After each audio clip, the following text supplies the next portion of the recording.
different Zoom meeting. And now you're being recorded. She's not going to get that whole call in. So what time is who do you have? Lorenza Romero for the violation hearing, and Tara Baca, her counselor, will be there to let Judge know where she's at with her counseling. But she's already been doing that for a while. And what time is, so it's exactly the same time? So folks, as you come into the meeting space, if you wouldn't mind muting yourself. And then for those of you that are now with us as we wait for others to join, if you could put in the chat your location, where you're from, whether you're with a county or a tribe or pueblo, in terms of the effort, and then also just your role. We're assuming many of you are mentors. So if you are, it'd be great to just note your place of employment within the county. And if you're not a mentor, which is also okay, because this training is open to whoever would like to be a part of it, put in your role within the program. I see some familiar faces from our training yesterday, so it's great to have folks in again.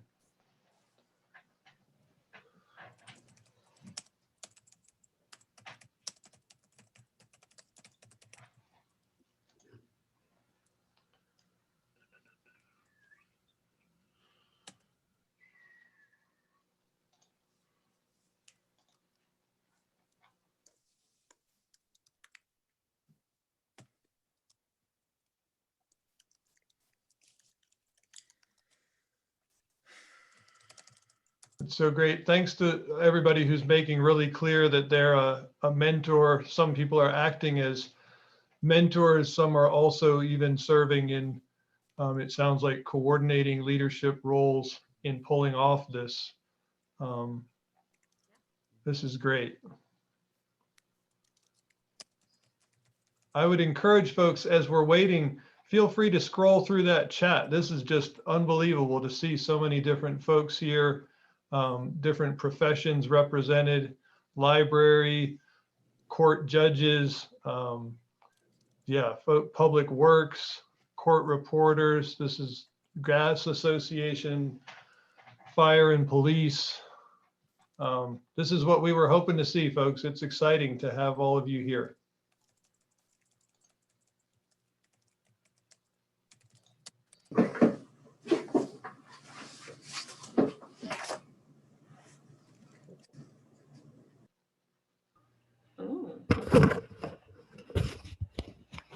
Hey.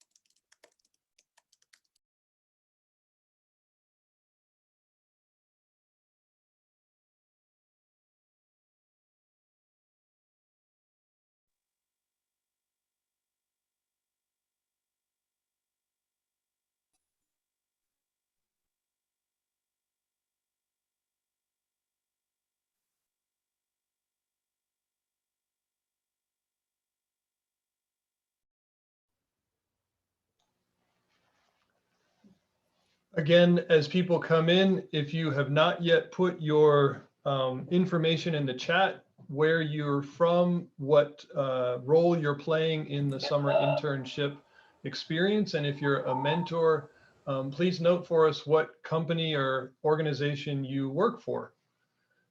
You are, again, in the mentor orientation for the summer internship program, sponsored by PED and your local county or tribal or pueblo entity.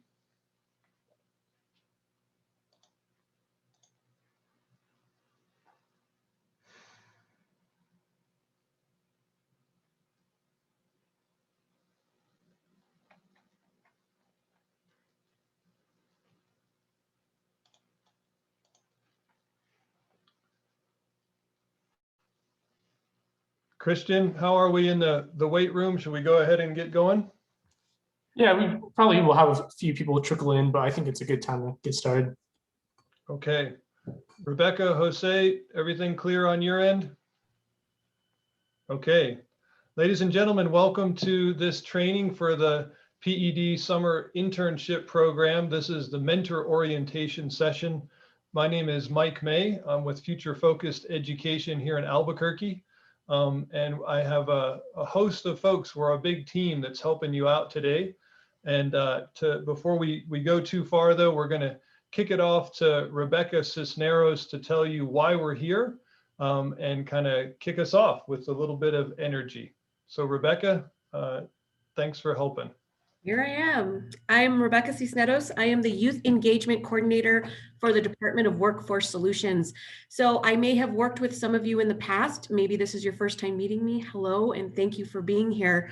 I want to just thank you all for participating. We have a big group of people here. We're really excited, and we're all working to provide a very fun learning experience for these young people throughout the state. So as you know, the Public Education Department, with nearly $10 million federal funds, is supporting hundreds of high quality internship opportunities this summer across New Mexico. They are targeting high school age students. So for those of you who are going to be mentors, you will be working with young people, and this might be their first experience in the workforce. And you might get some that have a little bit of experience, but they're looking to grow their employability skills. So today, Mr. Mike May and Jose Villarreal are going to share some of their best practices, their tips and tricks to offer support to you all to make sure that everybody, our students, our businesses, our coordinators, everybody has the best summer that we can possibly have. So thank you again for joining us. We'll skip to the next slide. And, oh, actually it was going to be the norms. So we just want to see if you can keep your cameras on. I think I have what I'm supposed to do too. Keep your cameras on if you are able to. If it interferes with your connectivity, don't worry about it. We just want to kind of get to know the people that we're working with. We also want to make sure you are active in the chat. If you have any questions, throw them in the chat box. We'll get to them as soon as possible. Make sure you keep yourself on mute unless you need anything from us. And also, if you're able to update your name with your first name and your internship site, just so it's easier for us to relate when you ask specific questions or when we're trying to talk about something in particular. And then we'll kick it off with an icebreaker. So we'll actually stop sharing the screen so we can have everybody. This is called Cameras On. And I like to brag that I learned about this icebreaker from an intern. And I think it's a lot of fun. So I'm going to have you all start with your cameras on and keep your cameras on if the question I ask relates to you. So the first question we're going to start is keep your camera on if you have returned to working in office.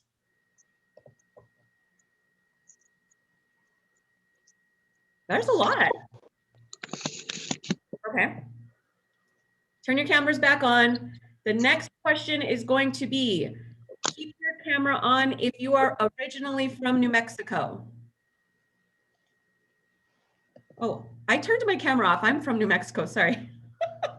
I got excited. All right. Keep your camera on if you have hosted an intern before.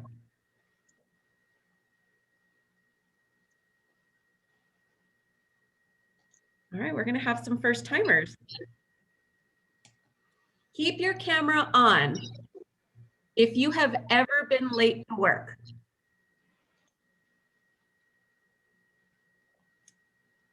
And keep it on if it was because you were in line for a Blake's burrito.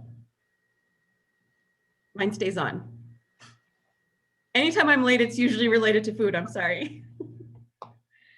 Let's see. Okay, I like this one. I have to pick a song. Keep your camera on if you know what song this is, and you get extra points if you can tell me the name. And if you bop along.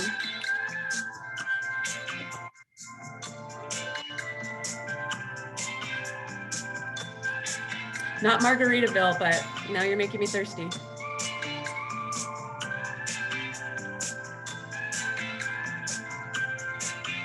Okay, this one, it's right down the line.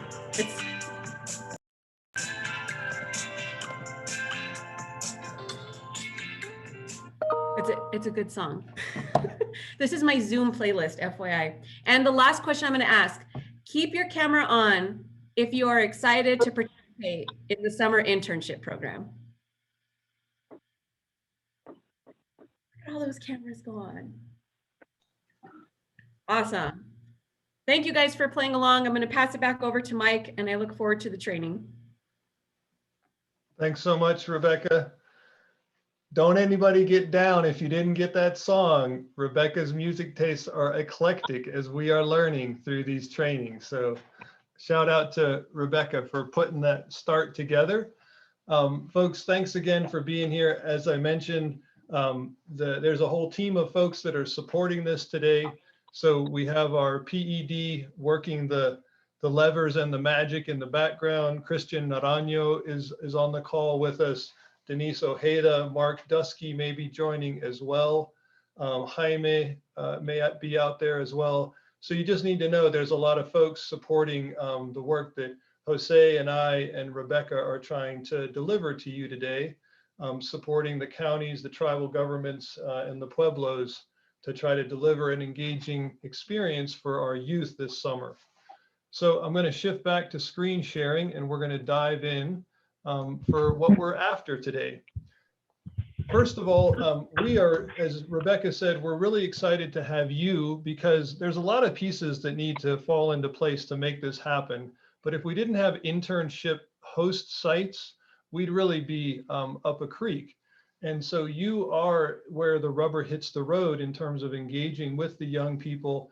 And we have some assumptions about you, that you're a professional in your setting, you're excited to share what you do with a young person and make that accessible, and do some mentorship with them over the course of the 6 weeks, whatever the time frame is that your geographic area is going to be doing.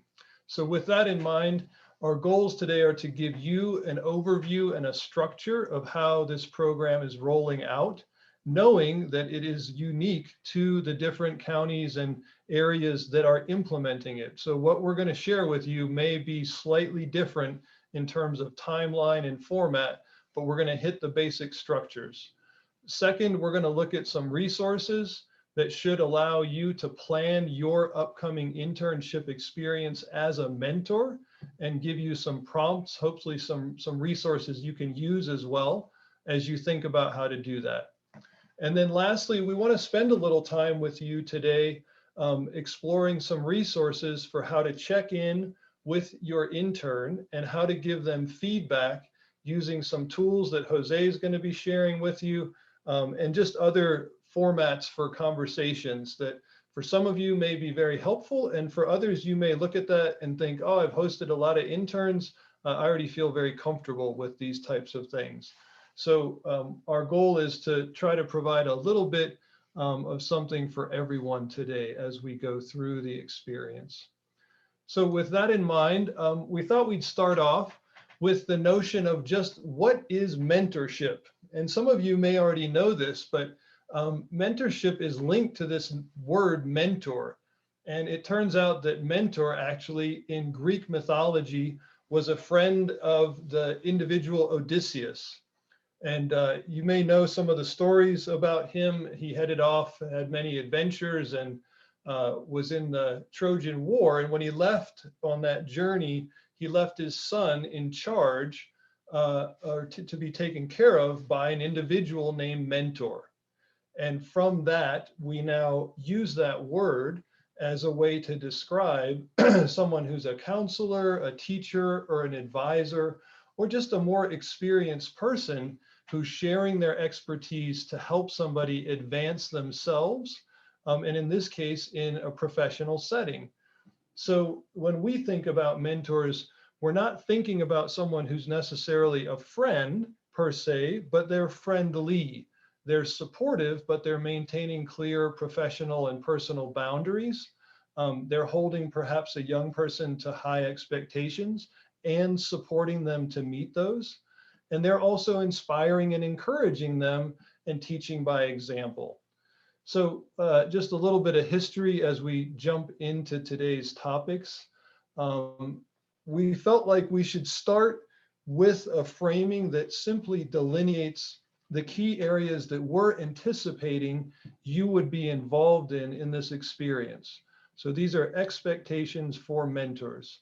And we'll just hit these quickly, and then the rest of the day's training will go in greater depth into these topics. So first of all, if your county or your tribal government or pueblo is doing this, we're hoping you'll support the creation of a position description for your work. That is something we'll touch on later. We're also hoping you'll create a general plan for the internship experience. What days are they going to be with you? What are the key meeting spaces they might need to be in, or key experiences you want them to have while they're with you? And then we'll have you, we're expecting you to support any onboarding steps as they step into your particular setting. And then finally, to familiarize yourself with time documentation, how that's going to be done, how will the feedback tools work.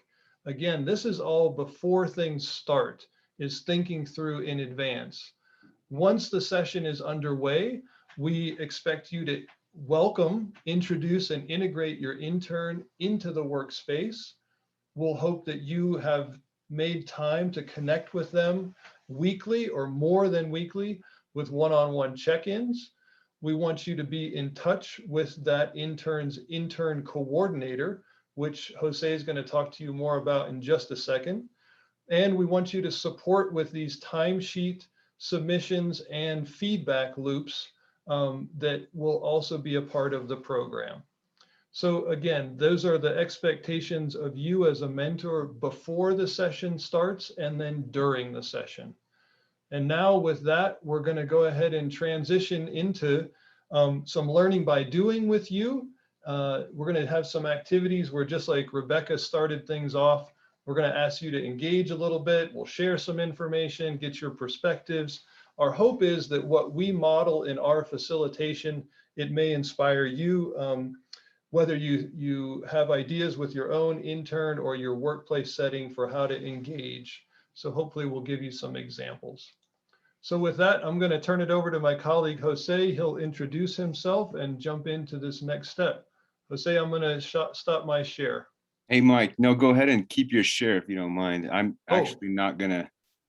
Yeah, that way. I got you. Okay, I'm on it. Thanks, Mike. Thanks for the introduction, and thank you all again for joining us today. My name is Jose Villarreal. I am co-developer of the work-based learning program in Farmington, New Mexico at Farmington School District. We are definitely a high quality, high employer-driven program. So utilizing some of our tools is definitely rewarding on my end, but also just a humbling experience as far as the state being receptive to us coming on as a partner.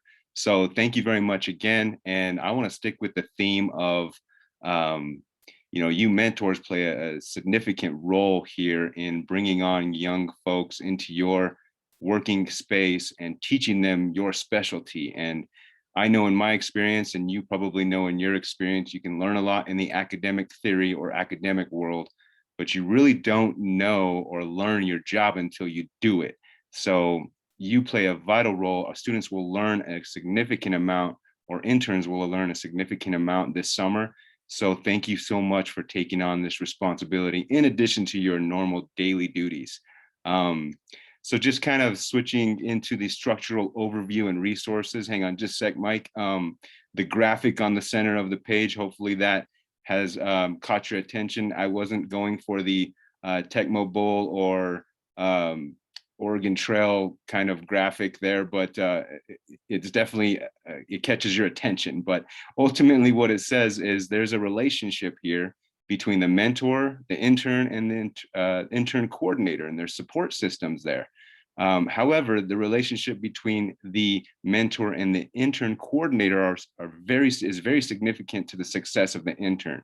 So again, our program is highly high quality and employer driven, and the communication between the coordinator and the mentor is vital to the success. So what that is supported by is that mentor feedback survey bottom graphic there in the middle, which I'm going to highlight next, and we'll talk about that for a minute. There we go. Thank you, Mike. So some of our adult coordinators around the state are utilizing this tool, We're calling it a mentor feedback survey. And what it is there's 3 of the criteria there, basically assessing students weekly on how well they're doing, where they're at from the beginning of the internship all the way to the end of the internship, the end of the 6 weeks, grading them on the scale from 1 to 10, 1 meaning below expectations, 2 meaning they're exceeding expectations. Most of these are soft skills or core skills, as some like to call them, and 1 is technical skills. So work habits and attitudes, interpersonal effectiveness, technical skills, and there's a lot more, which takes us to our first activity. I actually am going to submit into the chat bar the actual survey so we can practice. If your coordinator is using this, I highly recommend this tool because it is one of those KPIs that really shows us the progress of the students. So we hope that you take this tool, which is on the website, as a resource. And the website, I mean, when I say website, it is the Public Education Department, and we'll share that out here in a minute. So I'm going to put that in the chat, the Google Form survey, and you will be able to see this survey and take the survey. Let's take about 3.5 to 5 minutes to do this survey as an activity, so you can see from the mentor's perspective what this might look like on a weekly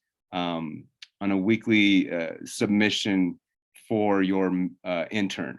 And I will show you basically on the back end of this what it looks like as far as students reflecting on this survey. So let's go ahead and take this survey, 3 to 5 minutes. I'll start my timer now, and then I'll pop right back in.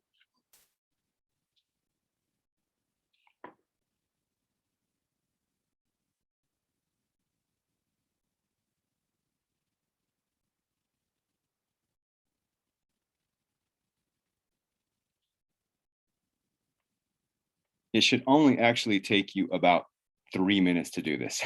So we'll come back here in a couple of minutes. But I do also, while you're doing the survey, want to talk about the very bottom portion of the survey, which says additional comments.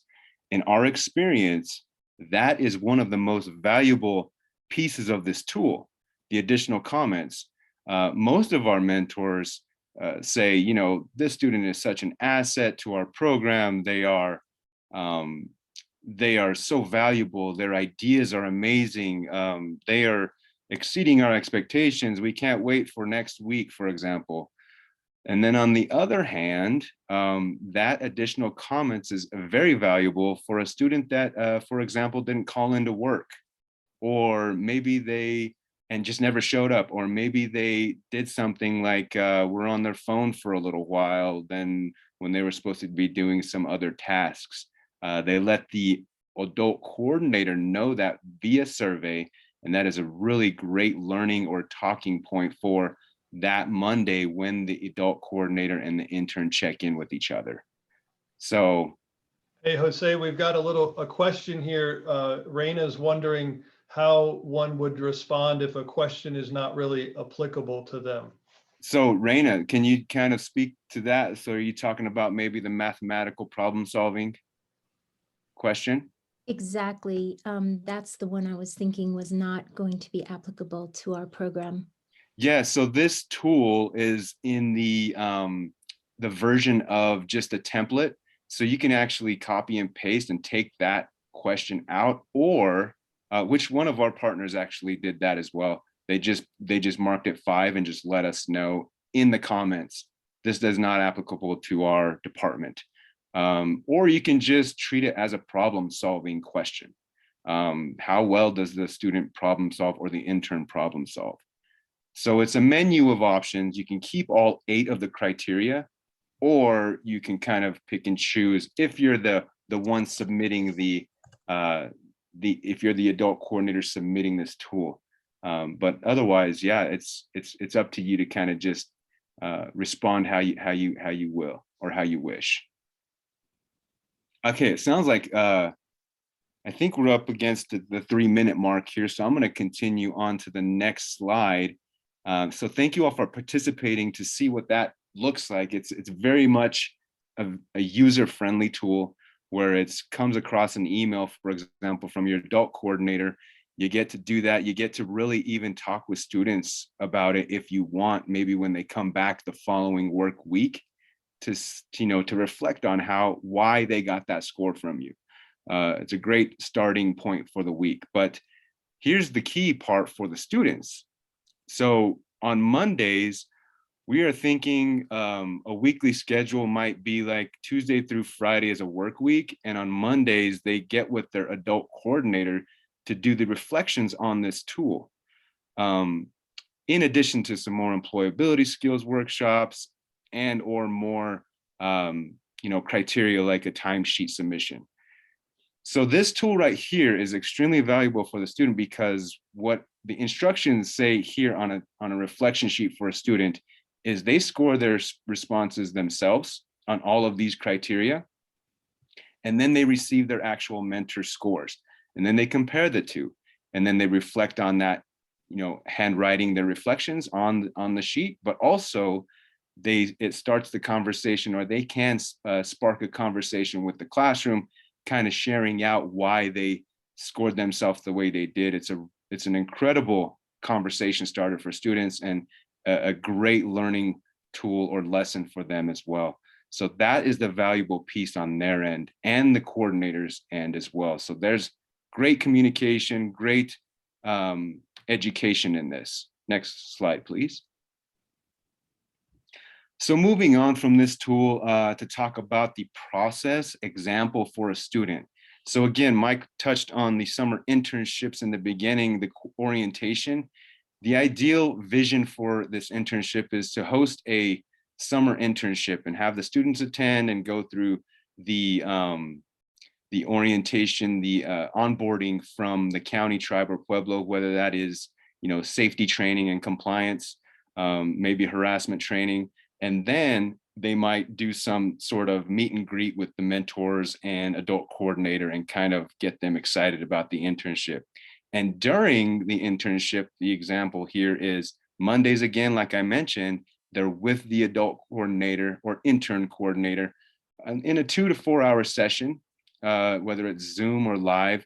And again, they're covering this example that we used in the last 2 slides, that employer feedback survey, in addition to some employability skills, which are on the website. I don't know if Rebecca or Christian, do you want to put that website link in the chat? So if you are to look for more resources, which what I'm referring to, like the employability skills workshop, PowerPoint, in addition to the student internship packet that we made available for adult coordinators and counties and mentors, if you wanted to kind of just see what they're maybe working on or planning to work on in the classroom on Mondays. I say classroom because I come from the school district, but anyways, that's kind of the idea. Tuesday through Fridays, again, they'll be with the mentor at the work site, and there are timesheets that we are giving as a sample on that internship packet on the website as well. So the idea there, I think it's on the next slide, Mike. Oh no, it's the following slide. So I'll talk about the timesheets here in a minute. This is actually an example for a mentor weekly schedule. So if you're visual, the visual on the right may help you. If not, I'm just going to talk through it really quickly on the left-hand side. So again, attending the internship orientation is recommended for the mentors because there likely will be a meet and greet, and then you'll be able to set expectations for the week, for example. And we'll touch more on that here in a little while on what that might look like. And also hosting that intern for 2 times a week is the schedule here. They're trying to get the, I think, 16, 18 hours there for a full day on Tuesday and a full day on Thursday. And again, completing and submitting the mentor feedback survey on Thursdays is a part of the structure, the weekly process there, and verifying an initial timesheet. So let's look at that timesheet example on the next slide, Mike, and then I think we're good after and to hand it over. So this is what we call a timesheet / skills grid. And essentially this is week 1, and there's examples on the top. One of the counties I'm working with is actually utilizing the format, but they're making it specific to audit compliance. In case their county gets audited, they need specific initials and supervisors' signatures on the timesheets. But the goal here is to have mentors initial the hours that the student fills out. So it's the responsibility of the student to fill out their hours with this example. And the mentors come in at the end of the week, for example, or even daily, fill out their initial saying, yep, you did those hours. But then the kicker here is this job skills that they learned that day. It's kind of a mini reflection, showing them that they did learn something valuable, something they never have done before. And it's a really great, another conversation piece, like, yeah, you're learning a lot during this internship. So that's an example. And I think I'm good to the next slide, Mike. Great. Thank you all. I'll be coming back here in a couple of slides. Jose, thanks so much for that. So folks, just to be clear, Jose named this multiple times.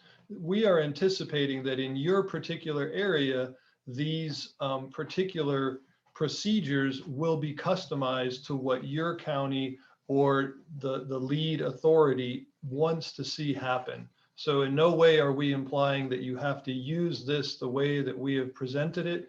Same thing with the following slides and information you'll see. We do hope, though, that these are key components that you will work with your partners to integrate. Because as Jose said, that weekly feedback for your young people is so key to having an effective experience.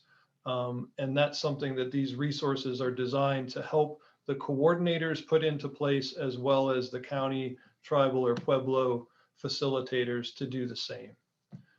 We thought this, for the next section, we had promised to make this interactive. And so we're going to start off this next section, which is going to give you some more tools to play with in terms of thinking about how the experience could roll out.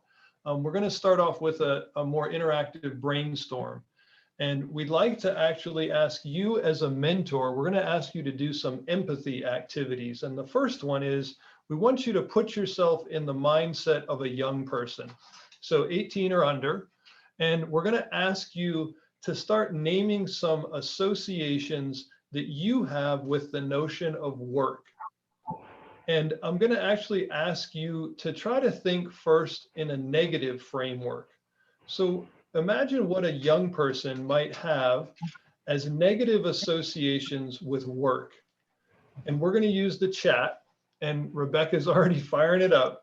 So a young person might think that they need to wake up early. So we're going to ask you to unleash your negativity through the lens of a teenager and start bombing that chat with whatever you have coming to mind. And we'll just let it ride for a minute.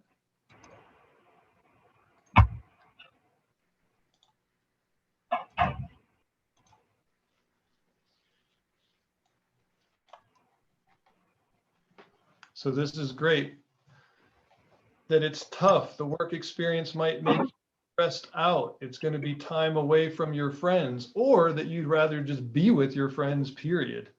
It could be boring. You may have limitations on your phone use. Not fun. You might have a boss. It could be a long day. Somebody, Kelly, has written in that the intern may well have association that they're just not going to know what they're doing or what to do. It could be a worrying experience. They could be fearful about asking questions and just think, oh, there's not going to be support for me there. A dress code. They could have bad food on site. Totally real. Oh my gosh, that's great. And then I love this, Shannon, thank you for naming. They may think, oh my gosh, work, it's associated with rude customers, having to interface with people that are not friendly, not making much money. I hope we're at least doing them right in this one. We've got a good hourly worked out. Other folks are writing in, Cheryl saying it's scary working with other adults. You got to answer to your parents and a boss. Somebody wrote in, Jennifer saying, if I stay up late and I'm tired and I don't want to go in, that's so great. So the other things that, just so you know, Jose and I work a lot with young people, and we work a lot with mentors and businesses. And young people are really great at being honest. And some of the other things we've heard when you ask them is they'll say things like, well, I might have to wear a name tag right? Or I might not be greeted in the morning, because some of them have had jobs where they may not have been valued in the same way. So we wanted to get that negativity out early with you, just so you're at least sensitized to what types of notions might a young person be bringing into this experience. And then we're going to now talk about some tools to hopefully show that young person when they arrive and they meet you that they are in a place with an adult who has cared in the design of this, and that they're ready to provide the young person with an experience that's going to validate their presence there and make them feel like this is a worthwhile investment of their summertime. The first thing that we're suggesting you consider doing is to create a position description. Do you want to share your screen, Mike? Oh yeah, that's great. Rebecca, I'm going to try to not do this 3 times today like I did yesterday. All right, so the first thing that we're going to ask you to think about doing is creating a position description. Some of the counties and tribal governments and pueblos have already done this. They may already have position descriptions. You may already have them. If you do not, we would encourage you to use some of the resources on the website to take a stab at creating one. And there's a template there that's blank, as well as some examples from different settings. The idea with these position descriptions is to simply blend professional exposure with work that matters. And that is super helpful just in framing the experience. So this is an example of one. This happens to be in a medical setting. You can see there's a short summary at the top, and then it highlights some essential functions. In this case, this time this was a hybrid, so it was a virtual and on-site experience. And it allows you to name what types of things that young person might be doing. In this case, the templates suggest you also include some of the hard and soft skills that they'll be using in these spaces and what they'll be exposed to. This allows you to link more deliberately to some of that feedback forms that Jose walked you through. Because if you have some specific skills in your position description and your world of work, that can correlate then to that intern self-rating themselves and you giving them feedback. So again, these tools are on the website. They're accessible to you. You can certainly turn and ask your county leaders or just the folks that are putting the experience together what their expectations are of having that. The next step that we think is wise is something that is a little bit of education speak, almost like a lesson plan, and a lesson plan for the 6 weeks. And this is just simply a grid that suggests some things that you should think about as you go through the planning process for the summer. You can see the columns are pretty straightforward. What might this intern be doing with you?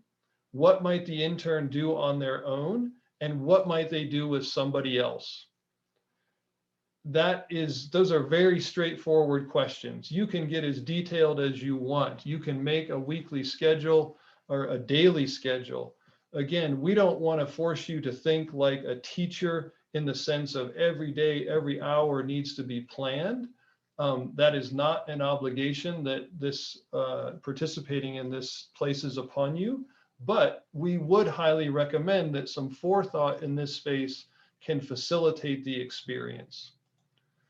Jose, do you want to take this? And this is a great kind of next step of thinking how to make that plan as they look at the experience.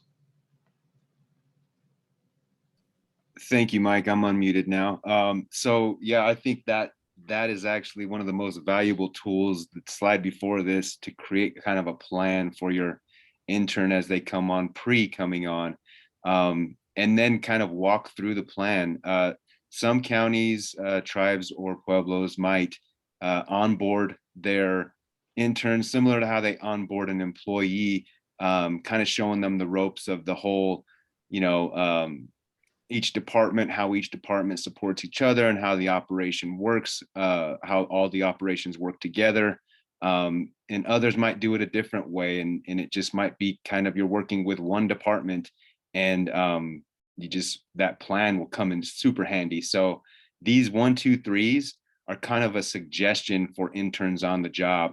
So the number one being, again, going through the onboard training, and that's probably going to be through orientation. But the observation step is not only them observing what you do on the job and kind of learning what they're expected, but also you observing them and kind of setting those expectations in advance will help you with that, because you will be able to learn their talent level and their skill set right then and there in the first few days of work. Just working with youth and having an intern myself, I set some really high expectations, not only for the young lady that worked for me, but also for all of our interns in our program. And when you set those high expectations, they meet them and they exceed them. They are extremely talented young people that that everyone has a skill set. And I like to say that to all of our students. Let's just try and pull it out of them. So that observation, component is key on both ends. And then the hands-on begins. So after maybe they go through an observation period of 2 to 3, 4 times at the work site, it could be less.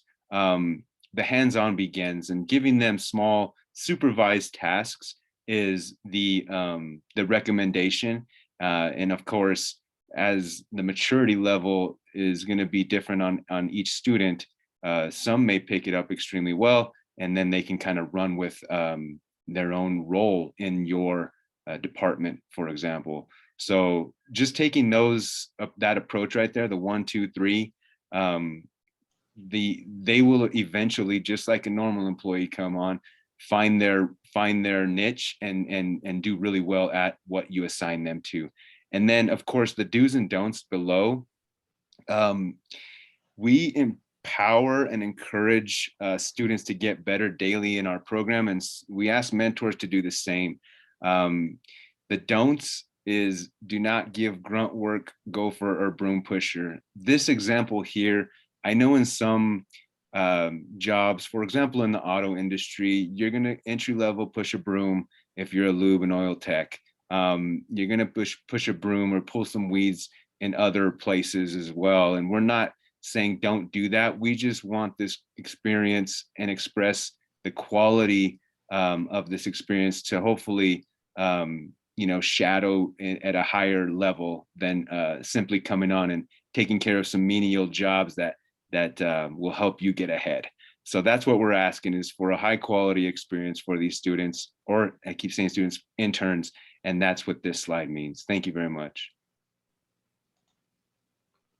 So Jose, thank you for being so transparent with folks.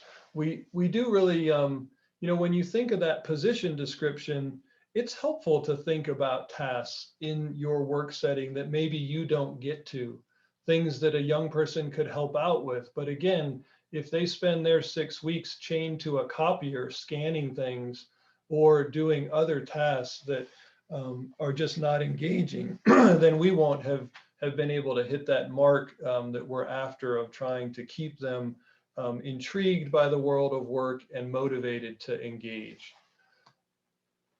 This next portion, we're going to talk a little bit about communication, and that position description, the tools that Jose shared, they all facilitate the process of clear and intentional communication.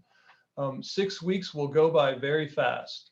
And our recommendation to you is that you try to be as clear as possible, not only in terms of expressing your expectations and the plan to the young person, but also then in addressing issues and reaching out to people proactively with both the positive and the negative in a timely fashion. So be sure to make clear to your intern how you're accessible, how they can get in touch with you, and vice versa as that starts.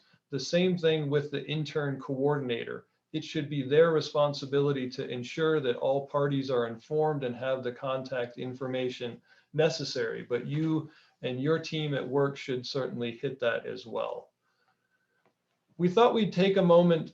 In the beginning, Jose outlined, and we touched on in the schedule as well as expectations, that we are certainly hoping you'll do a one-on-one check-in with your intern. And one time a week, but hopefully perhaps more. This does not have to be an hour-long meeting. It can be a quite short conversation, or maybe you take 15, 20 minutes. We think that these types of spaces facilitate relationship building. It allows you to really gauge the intern's growth. Those feedback forms that we have can be tied to this. And it really allows you to reinforce intentional skill building to some of the traits that have been suggested to you, but also things that you might want to see, right? You can customize this as well you should. Again, this is just some thoughts and framing for how you might approach a one-on-one meeting. We generally find it helpful to take the first couple minutes and have a big picture conversation. And you can see on the right column there, the bullets under suggested prompts, things you could ask, right? Depending on the school, maybe you know something unique about that person's school, where they're coming from. Maybe you want them to share a little bit about their friends and family. You could ask them, what's it like fitting in here to this work setting? How is this aspect of the position description going for you? This is something you can populate that with prompts you find helpful. Then you're going to move into a debrief of the recent experiences. So really digging into what they are experiencing at your work site and with your colleagues, with yourself. And you can ask straight up questions like, hey, how was this for you? Was it challenging? This is what I saw, giving them sort of some reflections and asking them, did I see that correctly?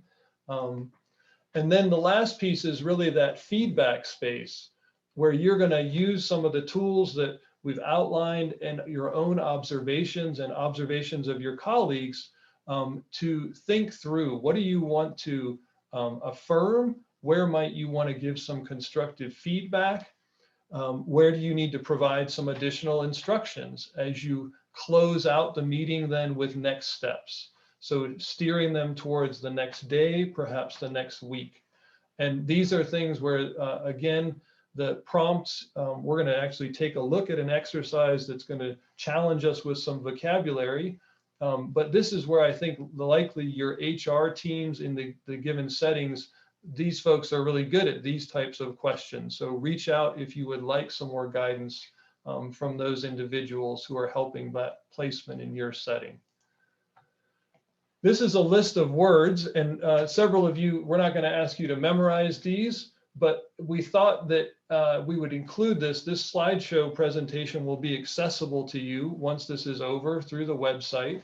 And you can come back and look at this if it's helpful. This is taken from an organization out of Chicago that does youth development work. And it just gives you some vocabulary. If you want to focus on verbal communication, there's words in here that link with that. Like, oh, you made good eye contact. Oh, I saw you listening in this way. Or if you wanted to talk about being a good kind of your own success and time manager, that you're ordered, that you show signs of being a good planner, you're prompt, you're punctual. These are the kind of words that for us as adults, we often don't think about this when we're going about our day-to-day work. Essentially, what are the characteristics that allow me to execute on certain tasks at work? But for a young person, you want to call out some of those traits, and having this vocabulary ready can be very helpful. It's the difference between saying, oh, you did a good job versus I really liked the way you showed an empathetic mindset towards this new idea. And you're calling out very specific traits that you're witnessing in them, their ability to engage and take risks. So again, that's a list that we'll make accessible to you. And we really want to encourage you to go out of your way to do active recognition, affirming their abilities and successes in the moment that you see them doing something, and you're going to call that out. You look great. You came in professionally dressed. We see you're ready to go. Or if you had a Zoom meeting with your team and they're a part of it, they kept their camera on. I hear you. If a young person actually uses a term from your setting in your office and your work, you want to give them big props for that. right? Because they're starting to show investment, and it shows you that they're paying attention to what's happening around them. So active recognition is key. Proactive recognition, this is kind of an interesting idea. It's a little bit nuanced. It's actually celebrating something that isn't happening in a situation, but could have. And if it had, it would have been negative. So for instance, you could have been late today because your car didn't start, but instead you were resourceful and you reached out to me and your mentor or your coordinator, and we got things sorted and you made it in, right? That's a huge, you're naming a negative reality that somebody did something different with. And that is a great way to affirm a young person's efforts and also kind of name those spaces that can be tricky. So you can say, oh, I see how hard it is, and how I could tell in that meeting you were struggling to stick with it and you were trying to take notes. It would have been easy to give up, and yet you came and you persisted. So that's this level of proactive recognition, anticipating spaces that may be hard for the young person and trying to turn them into teachable moments. So first day on the site, this young person's going to come to you. The next series of activities we thought would be helpful just to get you sensitized to how to think about that. Jose mentioned, hopefully your organization, the folks putting this together, will have some sort of kickoff experience that will likely look different in every setting. Some locales have literally 5, 6 interns. Others are trying to place 50, 100, 150. So it's going to look different. But on the first day, we want to invite you now to use the chat to think for just a second, again, with an empathy posture. And we're going to ask you to think for yourself as a mentor. So on that first day, when your intern is coming to your site, so it's your first day at the internship, right? What will you as a mentor be thinking and feeling? What might you be, let's focus on these two. What would you be thinking and feeling, or saying and doing? This is an activity that we're going to ask you to do from your perspective. Just know this is a potential orientation activity that the interns would be doing as well from their perspective. So for now, focus on you. Let's use the chat. I'm going to stop the share for a minute. Imagine it's the first day, your young person is on their way, and I want you to just start putting in the chat some ideas. What will you, as a professional mentor, be thinking and feeling that day? And what will you be saying and doing, perhaps, when they arrive? So we've already got stuff going. That Rebecca, thank you. I hope the intern finds me helpful. Absolutely, completely valid feeling. Cassandra's writing in saying, I hope I must give them the tools that they need to be successful. Awesome comment. I'm going to be nervous. Thanks, Stephanie. That's so great. And you're going to, Arlenta's saying, she's going to be thinking, I hope this intern is as excited as I am. That is so awesome. Cheryl's saying that she wants to be thoughtful about just not messing up, and that she could potentially confuse the intern more than help. Christina, thank you so much for naming that you're going to be nervous. You've never mentored before. That's great. Hey, Mike, hey, just a second here. Debbie seems to have direct messaged me, and she meant it to go out to the group. She says, I want this to be a good experience for you. Is this your first job? Let's make this awesome for you. Woo! Thanks for sharing that, Jose and Debbie. That's awesome. Nick's asking that I don't know if Nick's thinking this himself, or he's thinking he might get this question where someone's going to ask, can I vape while on break? Nick, you might have to ask your boss for you. And then for the intern, we're hoping that there's going to be some guidelines that you'll be able to refer to. Cheryl's saying, I don't want to overwhelm them. I'll feel like I don't want to overwhelm them with too much information. And Eddie, I love this comment about that they'll find value. You're thinking, you really hope they find value in the different things that they do. So we're going to come back. Nick's comment about vaping is a really valid point. We're going to hit that towards the end when we talk about some of the onboarding steps. Kelly's saying she really wants to be proactive, is going to be looking to try and establish two-way communication so they feel comfortable asking her questions. This is great. Oh, Rebecca is also going to be nervous because she's worried her interns will drink all of her coffee. That's an excellent point in that first day. So folks, this activity, if you imagine, this is a resource that the intern coordinators have been exposed to, the county and tribal leaders have been exposed to. They may choose to use this in whatever orientation they put on, that kickoff orientation. Hey, Daryl.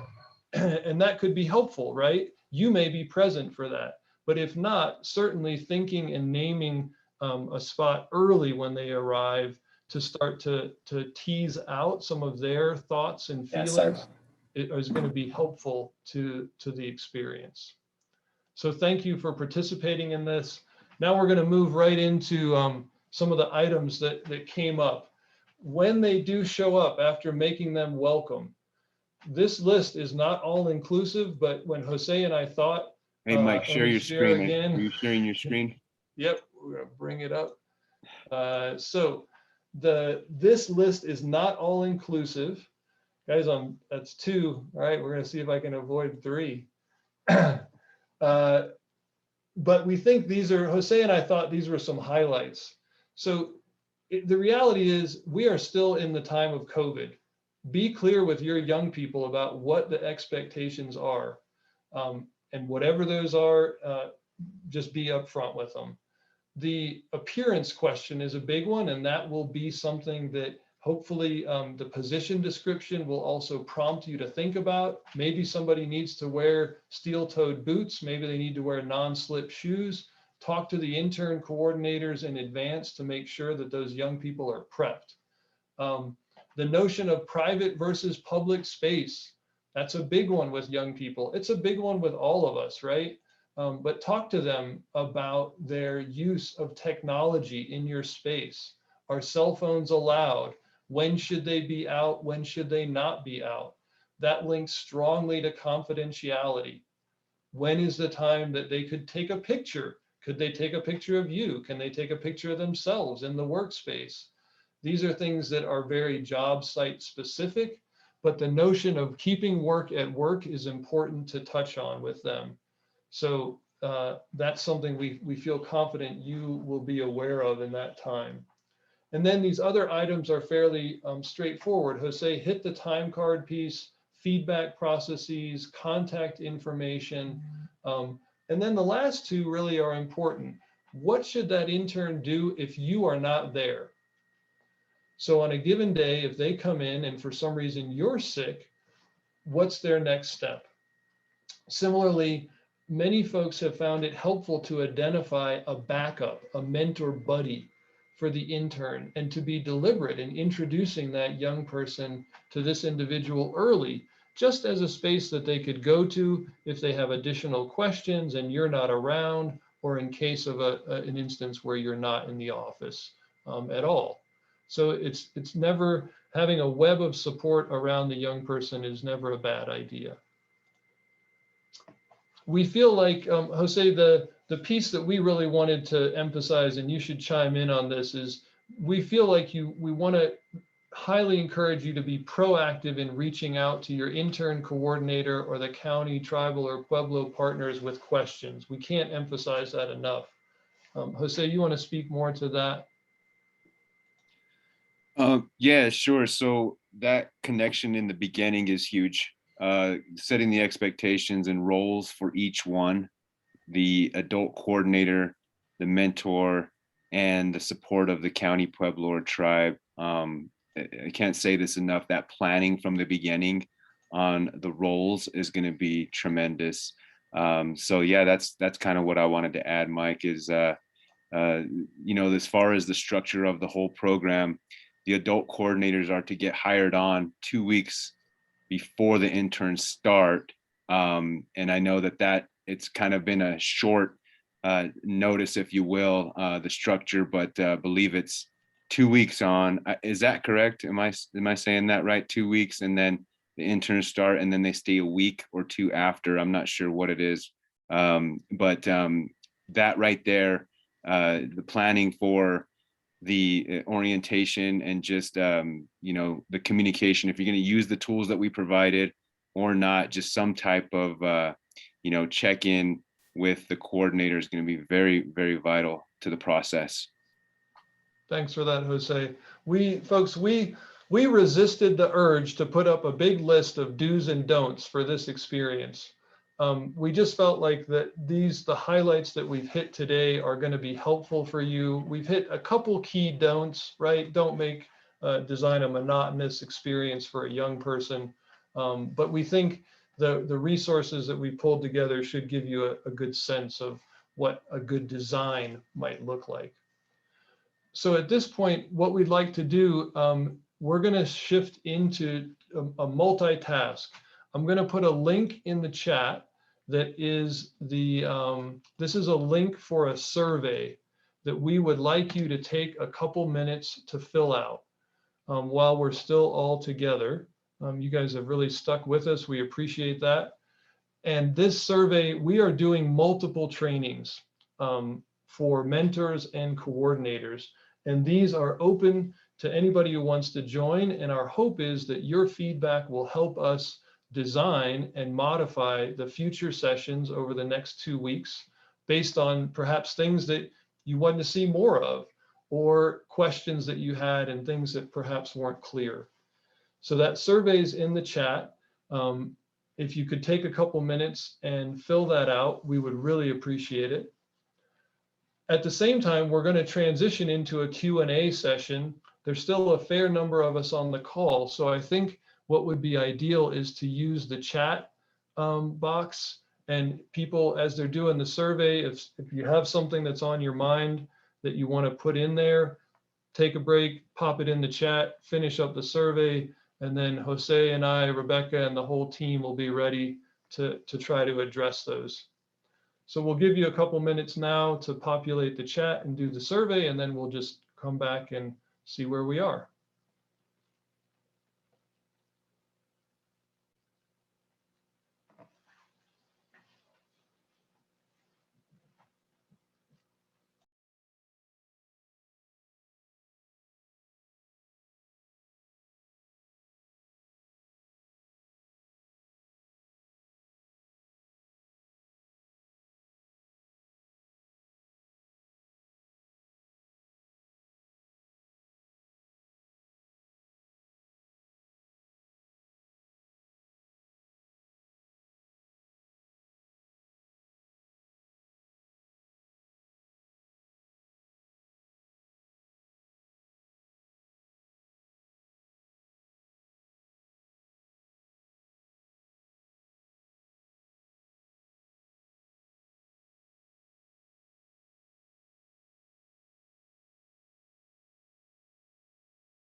We've got some great questions going in the chat already, so keep going on the survey and keep popping those in to the chat box.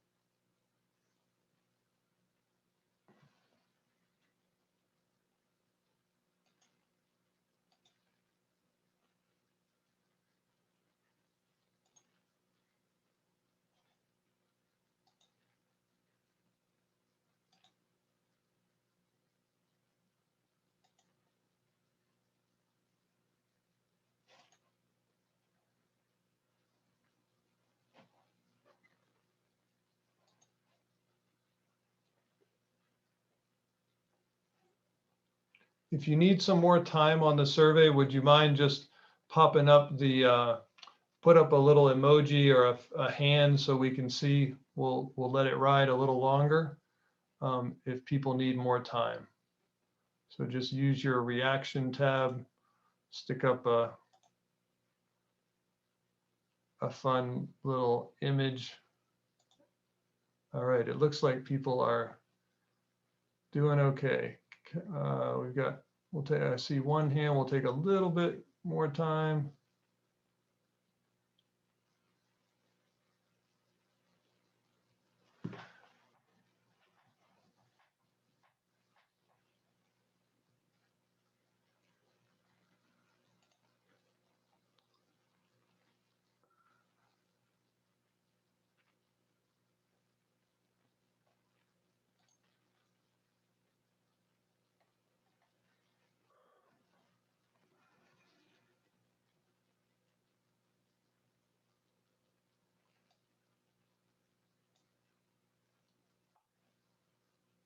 Okay. If you're still working, feel free to take more time to do that survey. We really do appreciate your thoughts, and we'll use that information. So let's shift to these questions. You guys have started off with some good ones. Reina, we'll take yours first. Jose, what do you think? You want to go after this, or? Yeah, sure. So the question is, I'm wondering about a few things. Invoicing. How does the intern get paid? Also, what if our program is more than 20 hours on some weeks and some weeks less? I think that's a Mark question, to be honest, or questions. But I'll go ahead and take a swing at this. But as far as how the interns get paid, that is through the county, tribe, or pueblo that is partnered with New Mexico Public Education Department. So the paying, if you're partnering with other entities, or you're an entity that is partnering with the organization, it would go through their accounting system, is what I am gathering from our local county. So that's to answer that question. As far as the 20-hour question, I think that we are trying to stick to the 20-hour-a-week max, but it looks like you're trying to be less on some weeks and more on the others, and it's kind of going to be an average of 20 hours. I don't see anything wrong with that, but I'm not the one that's the shot caller here on that. So if Mark is on the line, he might be able to answer that question. Yes, so I am actually here. Okay. So the question, if I could reiterate, was whether the internships could exceed 20 hours per week? The question is also if our program is more than 20 hours on some weeks and some weeks less. I can explain what I meant by that I'm sorry. question. Go ahead. We have a summer camp program, for example, and it'll be much more enriching for the intern if they do the whole summer camp, which is 2 weeks long. And then we take a break of a week, and then we have another 2-week long, camp experience. So we wouldn't want them to miss any of the camp. So is it okay if it averages out perhaps to 20 or even more than 20 a week over the whole June through September time? So the only, let's say, concern about exceeding 20 hours per week is just whether or not the interns then are more likely to have an increase in idle time. That's really the only concern about extending the intern day to, say, 6 hours per day, is that we know from practice that the more time that an intern spends on site, the less likely, or the more likely they are to not be fully engaged. And so that is the only cautionary with exceeding a 20-hour per week work schedule. And if you feel like that isn't the case, well, then by all means use your discretion to move in that direction. Regarding you use the word camp. What exactly is implied or meant in the use of the term camp? It's an intensive reading program and it's a camp. We call it a summer camp. Okay, so how, like, in what way is that an internship? You mean the actual staff people that are working with students is what the internship would be? Exactly. Yeah. We've been hiring teens for 10 years now. So Okay, they would be joining our team of other young people and adults. yeah, well, that sounds like that's perfectly appropriate then, given the variability of the scheduling for that to occur in excess of 20 hours for some week, 1 week or 2 weeks, and then to have less than that. So yeah, that seems on par with the summer enrichment internship program. Thank you. Sure. Okay. Also regarding pay, oh, go ahead, whoever was jumping in. I just was going to shift us to the next one, Mark. What, you had one more item to hit? Just to back up to the pay, how students, interns are to be paid. So it's really at the discretion of the fiscal agent. If let's say it's a county agent, fiscal agent, and let's say that they have decided that they wish to subgrant monies to one of their partners that they've taken on, then what they might wish to do is they may wish to have the student interns at that subgrantee partner actually be on the payroll system of the subgrantee partner, and then disperse money directly in a lump sum to the subgrantee partner, and then taking away the actual payroll duties from the tribal or county government entity. That's one potential way it can be accomplished. The other would be that the fiscal agent, tribal or county government partner, or we also have one non-for-profit, that they would assume the entire responsibility for payroll, and they would add all of the students, even those of their partners, to their payroll and disperse the internship payroll that way. So there's no micromanagement involved here. It's really at the discretion of the fiscal agent. The fiscal agent, by definition, again, being the organizational entity that is receiving monies directly from the New Mexico Public Education Department. Thank you for the clarification there, Mark. I Sure. hit one of those, and thank you for expanding on that. So I apologize for that, for leading us in the wrong direction in the beginning. And just backing up to the invoicing, maybe Raina, if you don't mind clarifying what you mean by invoicing.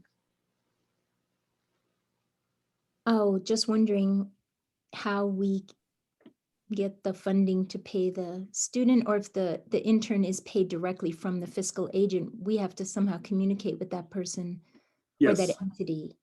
Yes, you would want to, I don't know what organization you represent and what county you're operating, or with what tribal organization you're operating, Raina. But yeah, we're in Santa Fe, but I'm not sure who our fiscal agent is. I don't know if everyone knows that. it's only possible to be one of two organizations. It's either Help New Mexico Incorporated, or else it would be Santa Fe County. Those are the only two possibilities if you're doing your work in Santa Fe County. And also, I would wonder, how is it that you've not had any contact with somebody from one of those two organizations? Because you have to be accepted as a partner in order to participate in the internship program. So I'm assuming that you were directed towards this meeting on that basis of either having had collaborative contact with either the County of Santa Fe and its representative, Sonia, or Help New Mexico with Teresa Quintana. I was guided here by the Santa Fe Community Foundation, Sarah Amador Guzman. So she must. Okay, so Sarah, yes. So Sarah, I believe, has had conversation and contact with Sonia at the county level. So you would just run it right back up that chain of command and just go to Sarah, ask Sarah how she is going to be either a sub-grantee or else whether you're going to be working directly with the county. That should be fairly easily resolvable. Thank you. Mm-hmm. Great, thanks, guys. That was a helpful excursion. The next question has to do Again, let's see. Invoicing, there's another question around the survey. This is let's take the first one first, how we report the interns that are doing. And the question from Stephanie is, do you report this? How do we report it to you all? Or is that their weekly survey? And Jose, do you want to speak to like how that, the form that the survey may take depending on how the different community is approaching it?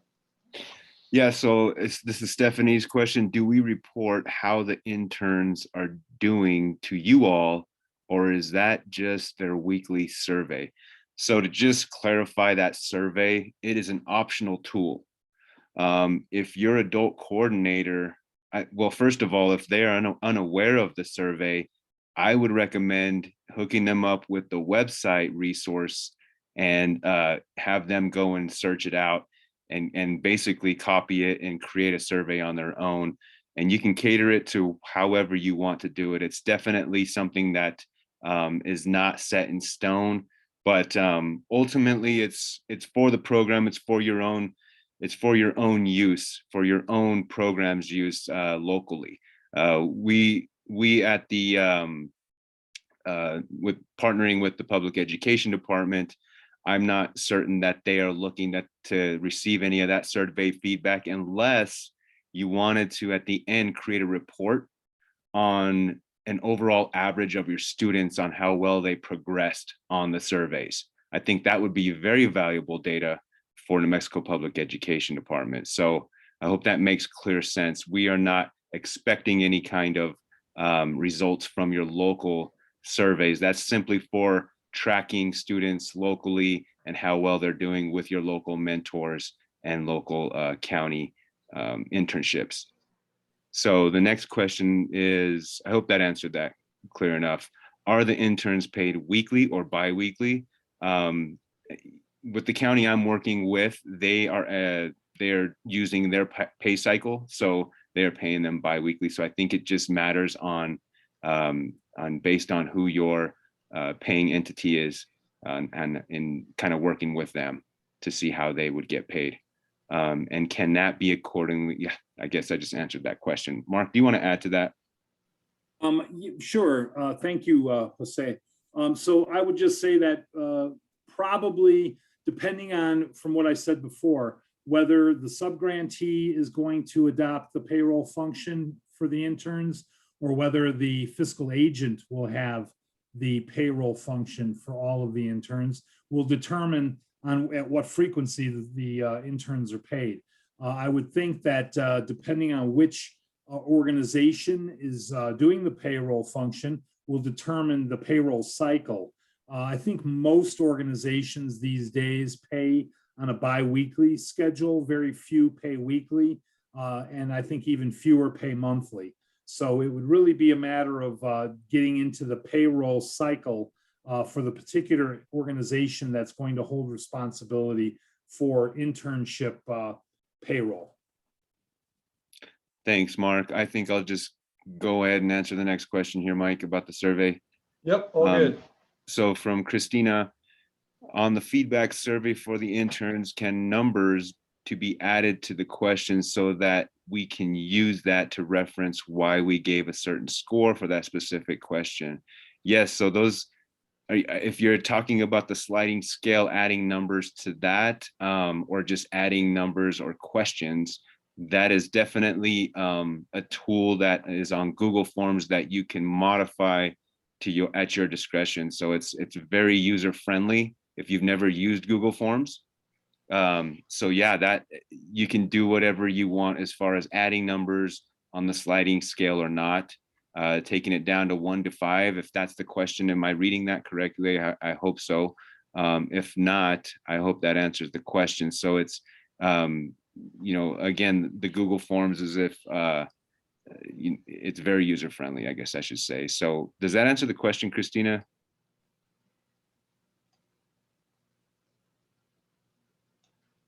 Are you still with us? Jose, there, Christina, she said, yep, that it looks like that answered it for her. Jennifer followed up with another question that totally fits this, Jose. She's asking, assuming the feedback form is a sample, she just wants to get clarification on if they want to use that, do they need to create their own Google version so that all their data doesn't go to Farmington? Yes. Yes. So ultimately it is sent out by me, that example. The one that's on the one that we did during this session, it was sent from the Farmington schools Google platform. And then the one that is actually on the website is also that sample. So yes, you would need to just go into Google Forms and create your own, develop your own, and just copy and paste the questions right there. And it's, again, it's very, once you do one question, that you knock that out pretty quickly. Great, thanks, Jose. We have another question from Nick. Just wondering what happens, the procedures if an intern is injured on the job. Does it go through the county reporting process, and what's required? I think you answered your own question, Nick, but Mark, if you want to add anything else to that, feel free. I don't really have much to add. Yes, it would go through your county reporting process. Also, I would ask that you provide some notification that there has been an incident, especially ones of greater magnitude, that you let us know as well, meaning New Mexico PED. You can contact myself or anybody that's on our team with that information. Perfect. Thanks, Mark.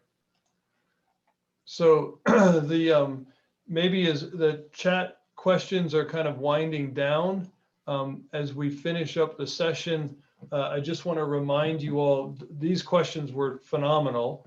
And as you've heard from multiple of us now, please loop back to whoever your partners are in your community for your local clarification on different aspects of the implementation of the program. Eddie's asking, for example, are we responsible for choosing or hiring the interns you'll be mentoring? Again, this will be a process that's established by the county, the tribe, or the pueblo, and you should get direction from them. Each community has we have about 23 different entities participating in this, and each of the communities is approaching it slightly differently. In some cases, there are primarily the county or the tribal entities as the main site of placement for the interns. In other settings, there are other partners, businesses, nonprofits that are hosting interns. And so look to your local collaborators for guidance in terms of how you should approach things, the expectations, when you need to be as a mentor ready, because the timelines in each area are slightly unique. And that's why we're holding this training 3 times. So again, everything we've shared with you today, with very few exceptions, is designed to be as resources to design your local experience, and that is in your hands and your collaborators' hands, and the counties and tribes and pueblos to do that. So I hope that that's a helpful note at the end. I just want to turn to the PED, the whole team that's on the call. Is there anything else we need to add before we wrap this up?